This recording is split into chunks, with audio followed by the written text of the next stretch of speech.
Yo, welcome back to the Red or Blue Pill channel, people. Thank you for returning subscribers and members. What we do here, if you are new, is we react to the most disturbing and creepy videos from the internet, and we go through the latest.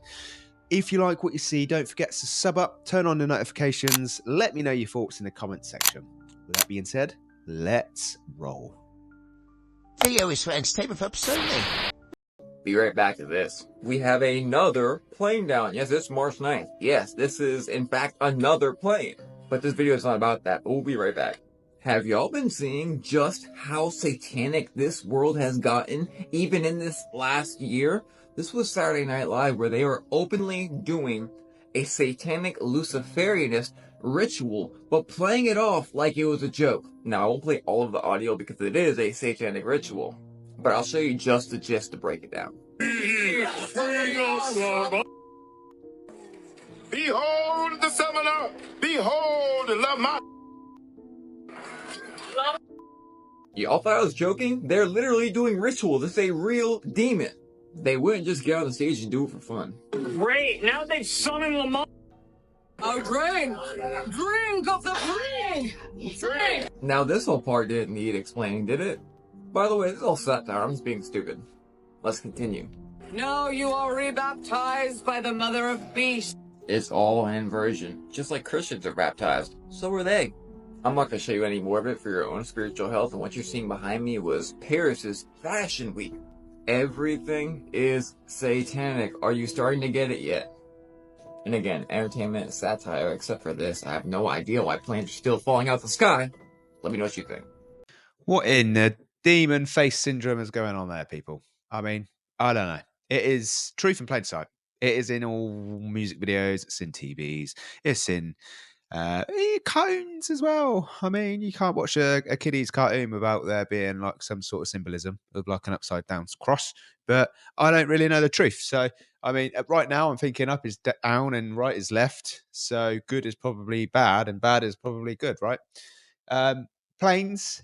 Yeah, scary stuff, isn't it? I mean, it's just, well, I don't know. I don't know if it's just that's what they want to push right now, because I'm pretty sure there was less plane crashes this year than there was last year. That's just something I saw on TikTok, so I didn't verify it. But yeah, we live in a bonkers world. I know that. That I know for sure.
Whoa, did you see that rain? Like, it was just in a bit of the storm. I don't know if that is real. Well, I think it was real, but I don't know if that is actually going on in Australia or if that is just a compilation of weather phenomenons that's happened over the world. But that looked bonkers. That looked crazy. Imagine that coming towards you. Oh, man. It's like a massive shower. Also, I need to find out about what's going on in Australia. I've not heard any updates for a while, but there was a guy going around saying that the water, was taking over the beach. And then we had another guy saying that there's just water going over all land and that we're going to have no land left, which, I'm not ruling that out. But I've got land here in the UK at the moment. So all is well in the UK. Let me know where you are in the world and if you've still got land where you are.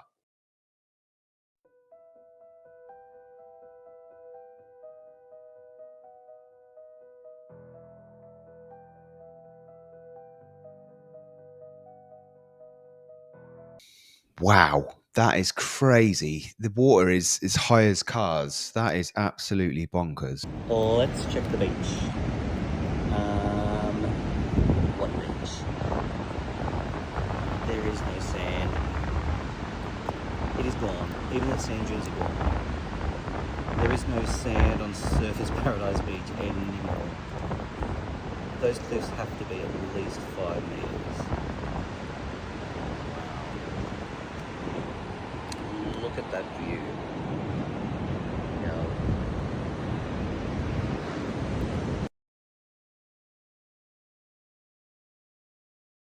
If I know the Australians, and I've spent some time in Australia, so I know a few Australians, they will be out there surfing in that. That will be a ripple, or a rip, or a wave.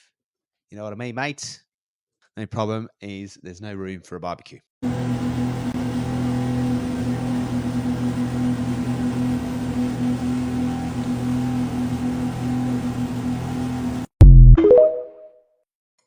I've seen it all now. I have seen it, not in my reality. In the comments, people are like, yeah, that's a flying fish.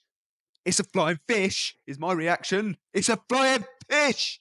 The next thing you're going to tell me is it's normal to have flying pigs. Like the saying, yeah, I've seen pigs fly.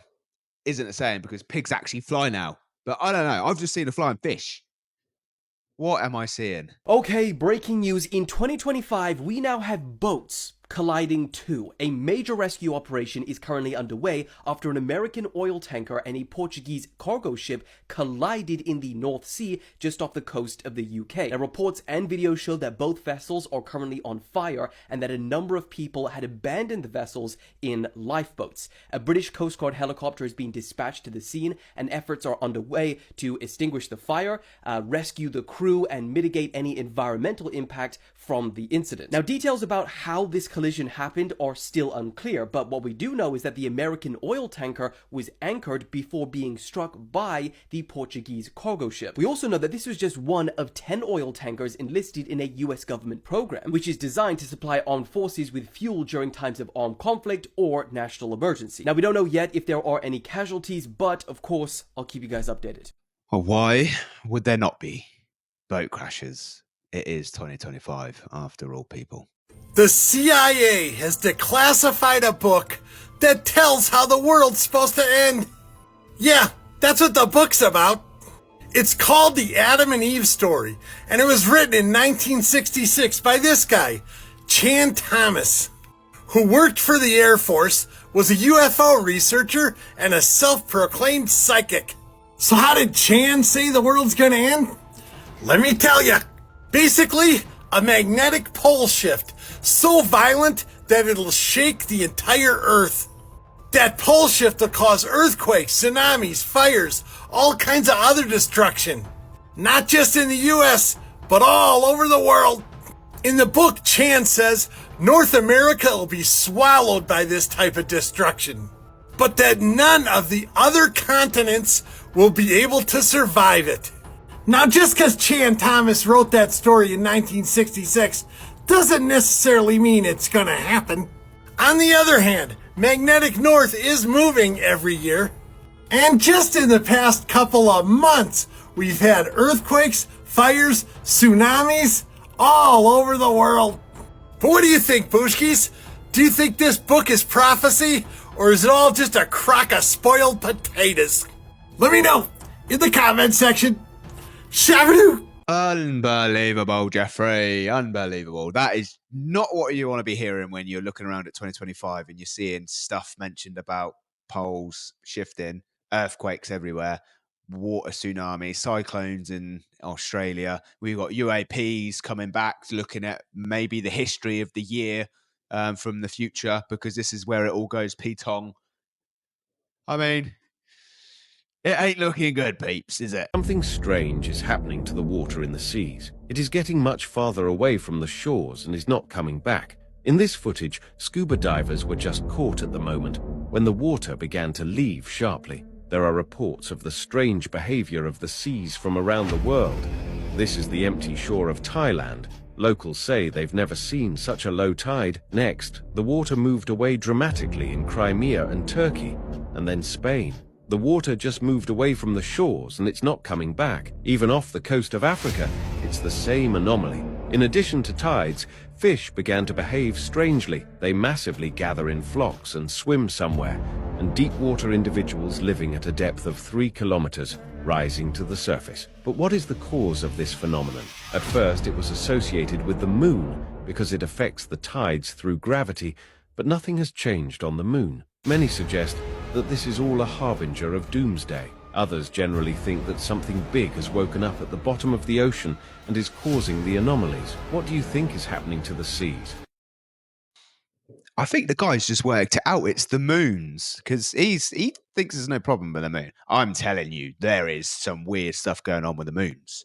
I think there's 2 different moons that I see, because there's one in the daytime that has a different shadow to the one at nighttime, and the one at nighttime is a completely different moon to what I'm used to. It's like really close. It's big. The thing, yeah, we spoke about it, but yeah, maybe that is what it is. Maybe it is the moons. Maybe they're changing the moon's positions or putting new moons. And China's got a moon all of its own, I think. But yeah, maybe that's why these shifts happen. It's because they move the moons and it changes it all. Yeah, I don't know. I don't know. Someone scientific or someone like a little bit more intelligent than me, let me know if I'm onto anything. Moving so fast, dude. How is it possible? I'm holding it still.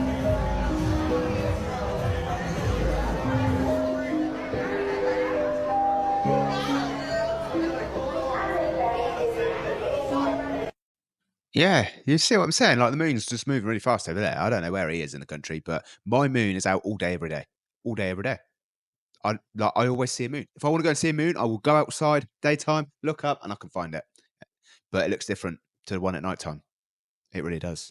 And the one at nighttime is there. I didn't really confirm it. I was really lazy. I should have confirmed it and went out and did me investigating like any good investigator would do. That's why I'm not an investigator, because I saw it, but I'm pretty sure the moon sets, like a sunset, but a moon set, like gone halfway through the night.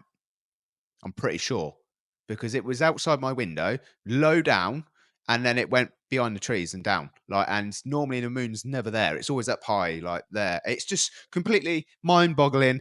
Moon monkers, bonkers, but monkers. The moon has literally been out all day, right next to the sun. The moon? The sun. I have been recording the moon for 4 days in the sky, all day, every day. What is going on the opposite side of the globe if we are to live on a globe? What is going on in New Zealand right now if we can see the moon and the sun in the same location all day, every day? Local sun, local moon, local sun, local moon. It doesn't work on a globe, guys. The world is flat and stationary, but this is just for entertainment, and I'm as fictional as a dinosaur, baby. There we are. Bit of clarification. See, I'm not the only one. Do you know what? Sometimes I say stuff and then I think, is that too much, Carl? Have you gone too far here? Are they going to start thinking that you're losing it? But then that comes along. A little bit of clarification and I'm back on track. I ain't no nutter. So Saudi Arabia experienced a sand tsunami today, you guys. Did you guys hear about that? And I can't even see where this thing is coming from. But this thing is coming fast. Y'all see that? Tell me we don't live in some crazy times, you guys, because when did we ever think about something like this happening? And then to be able to see it, look at that. It looks like crystals. Y'all see that? Look at the sand. And I didn't even realize it, but it looks like they were, what is that? Are those like potatoes or something like that? I don't know what those are. But yeah, look at the sand, y'all. They look like little crystals. You guys ever heard of Libyan desert glass? It reminds me of that. I feel like nature, the creator itself has a sense of humor, because these places, I'm noticing these places are getting hit over and over and over again with certain type of plagues or whatever you want to call them. Because the irony of this here is, like, Saudi Arabia is known for being a desert, and then you have a sand tsunami in the desert. That literally shows you that God has a sense of humor. Like, nature is hilarious, y'all. Like, because who thinks of this? But this literally shows y'all we have a new age coming into being, y'all. Let me know what you guys think about this video. Sandstorm, sand tsunami in Saudi Arabia. Let's get this shift, y'all. Peace in. Yes, we have sand tsunamis now. In this reality, we do anyway. Whatever reality I was from, we never did. But this one we do. I'll tell you where that's coming from. The ground. Do you know why? Because there is stuff under this ground that we have no idea what's going on. I'm telling you, there is stuff down there, and there's some weird stuff going on right now, which is causing it to come to the surface. Yeah. The custodians were never benevolent. They were never just observers. They were architects, overseers, enforcers, and they are still here. The term custodians appears in multiple ancient texts, though always obscured, always wrapped in symbolism. In Sumerian records, they were known as the Anunnaki, the great ones who came from the heavens to shape mankind. In biblical texts, they were the Watchers, the fallen beings who bred with human women, created the Nephilim, giant hybrids that threatened the balance of creation. In Gnostic writings, they resemble the Archons, spiritual parasites that manipulate human perception and bend reality to their will. But what do these beings really represent? They were not mere spirits, they were gods of flesh and blood, wielding technology so advanced it broke the fabric of time and space itself. And the most horrifying revelation, they were not alone. The Anunnaki were never just mythological figures. They were rulers, warlords of celestial descent who divided Earth into kingdoms, each controlled by a warring faction. They built ziggurats not for worship, but as power stations, energy harvesters, and possibly interdimensional portals. The Anunnaki came from a rogue planet, a wandering celestial body that periodically nears Earth. Some say it is a prison world where ancient beings were sealed away. Others say it is a mothership, a planetary stronghold. The giants of legend were not natural. They were genetic experiments, living war machines designed to rule in the name of their masters. They built monolithic cities, Baalbek, Göbekli Tepe, and the ancient ruins we cannot explain. Then something happened. The custodians turned on them. The Anunnaki were not the only cosmic force interested in Earth. The second faction, an order of interdimensional beings known as the Custodians, intervened. But they weren't rescuers. The Anunnaki sought dominion over Earth through hybrid control. The Custodians sought total reality manipulation, bending time perception, and even human thought itself. They saw the Anunnaki as a threat. What followed was a war that shattered ancient civilizations, wiped empires off the map, and erased history itself. Weapons of unspeakable power were unleashed. The Vedic texts, the Sumerian tablets, and even the Bible contained strange descriptions of war. Fire from the sky that turned cities to glass, nuclear weapons, portals that swallowed entire armies, interdimensional warfare, celestial chariots that could move between worlds, extraterrestrial ships. But there is something worse. A weapon so powerful that it wasn't just erased from history, it erased history itself. The war ended with something so devastating, so unnatural that the Earth itself rewrote reality to hide it. The mud flood, cities buried under inexplicable layers of mud. Entire civilizations wiped from record. Structures that defy history, ancient star forts, half-buried cathedrals with impossible architecture. The winners of the war didn't just conquer the Earth, they rewrote its timeline. The Custodians erased what came before, they reset history. And what we call human civilization is nothing more than a script, a fabrication, a controlled illusion meant to keep us from discovering the truth. But the war isn't over. The Nephilim are not dead. They are sleeping. The Anunnaki never left. They are waiting. The Custodians are still watching, still controlling. The ancient portals scattered across the world are still sealed. Antarctica, the Vatican's underground catacombs, the mountains of Afghanistan where soldiers encountered red-haired giants in caves. The governments know, the elite know. That is why they are obsessed with space travel, underground bunkers, and genetic experiments. They are preparing, because the moment one of these portals is unlocked, everything we know will collapse. Who really rules this world? We have been led to believe that kings, presidents, and governments control us, but they answer to something else. The real power lies in the unseen, in the forces that manipulate time, history, and perception itself. The Anunnaki were the architects of the first civilizations. The Custodians were the ones who erased them, reshaped the earth, and placed themselves above us as the true gods. The Nephilim, their weapons, are waiting beneath the ground for their reawakening. And the portals, they will not stay closed forever. The war is not over, the Custodians are still here, and something is coming through.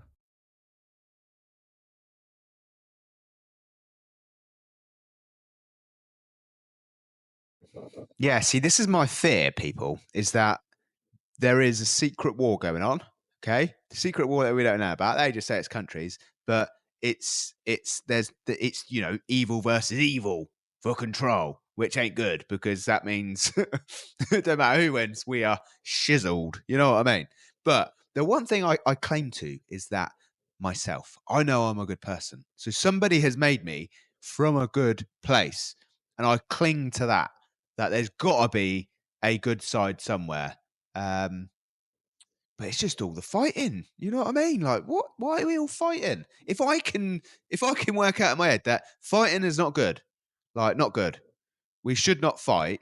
Then all these people that have been around hundreds of thousands of years are hidden over here, whether it's the Anunnaki or the Nephilim or gods or whatever you want to call it, or even the devil, whatever they are, like whoever they are, if they've been around for a long time, then how have they not come to the equation that fighting is bad for everybody? But yeah, that's the end of the show, peeps. So thank you for watching. Have a good morning, evening, afternoon, wherever you are in the world, and I will see you again tomorrow.